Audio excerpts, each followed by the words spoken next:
Over the past year, the Trump administration has overseen an attack on our public lands and on our nation's strong conservation ethic that I believe is unprecedented. This budget and Secretary Zinke's actions, I think, represent an abandonment of the Secretary's stewardship responsibility of our public resource. In 1903, the Supreme Court described the Secretary of Interior as, quote, the people's guardian over our public lands, end quote. And Secretary Zinke assured us during his confirmation hearing that he would manage the Interior Department like a Teddy Roosevelt conservationist. I believe his actions and public policies have been the exact opposite. In the past year, President Trump and Secretary Zinke have abandoned the responsibility of stewardship of our public lands and undermined the public trust by removing over 2 million acres of the Bears Ears National Monument and Grand Staircase in Utah. It has proposed opening up drilling on the outer continental shelf waters to oil and gas leasing in places that the United States has previously turned down. It's suggesting allowing trophy hunters to import tusks and other elephant body parts. Many of these actions are not popular with the public and are legally being challenged in court. I believe these actions will ultimately be overturned as unlawful exercises of presidential or secretarial power. They also show that Secretary Zinke and the Trump administration have abandoned any pretense of a balanced approach to managing federal lands instead of favoring industry over conservation and the taxpayer. The President's budget proposal for 2019 again abdicates responsibility for stewardship of our natural resources and public good. The budget guts key conservation programs and favors energy development at any cost. At a time when the visitation to our national parks is at record levels, the budget proposes cutting management and programs at our national parks instead of maximizing the opportunities for our citizens and for the public. These funding and staffing cuts are made worse by the Secretary's ill-conceived proposal to raise park entrance fees to $70 at some of our nation's most popular national parks, including Mount Rainier and Olympic National Park in my state. This is an almost 300% increase. How does that make sense?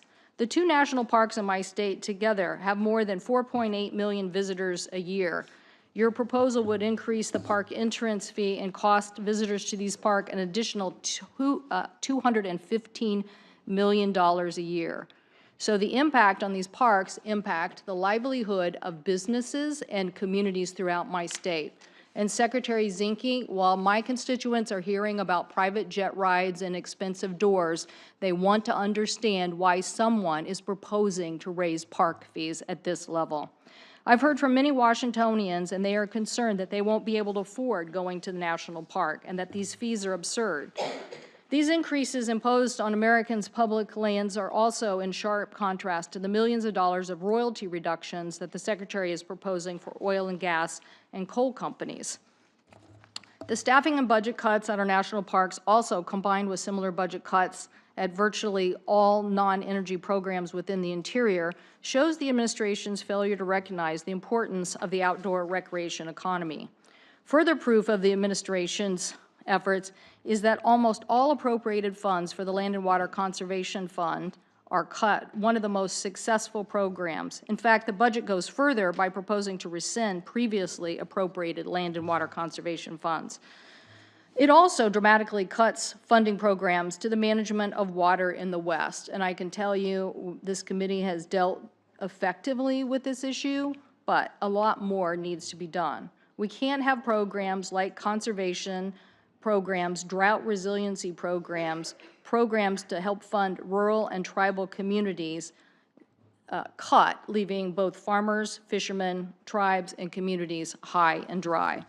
Secretary Zinke's proposal for offshore leasing is also unprecedented, in my opinion. It allows for offshore oil and gas drilling in over 90% of the coastal waters, including off the coasts of Washington and Oregon. And these are things that have been considered in the past and shelved. Dramatic increases in offshore oil and gas development in our area pose a direct threat to a robust coastal ocean economy. The fishing communities, the recreation communities in my state are opposed to this idea. Secretary Zinke is also playing a political game and choosing where to drill activities. The Secretary's decision, a last-minute exemption to Florida while ignoring opposition from at least 10 other states, I think has made this process seem very arbitrary and capricious to taxpayers. On top of that, obviously, there are other safeguards and regulations that are being proposed to roll back. The President's budget would also gut oil spill and environmental research. This is very important, as there are important questions that we don't have answered on oil. And let me talk for 1 minute about methane. The Senate and House have upheld important legislations to make sure we have common sense regulations relating to oil and gas leasing and not flare unnecessarily the waste of methane gas. Fortunately, the courts have continued to say that we need to hold this up, making sure that the administration takes action. But the administration continues to block the implementation of these important rules. Last year, the Senate spoke on this, and the Senate defeated an effort to roll back the methane rule using the Congressional Review Act. Senators recognize that wasting $330 million of the public's natural resource every year is a bad idea, and yet those ideas continue to try to move forward in various ways. So I am, Madam Chair, disappointed at this budget proposal and the actions of this administration as it relates to these important issues. Yes, I could talk a lot about private planes, helicopters, and doors, but there are also very important public policy issues here that I hope to focus on and get answers from my constituents. Thank you.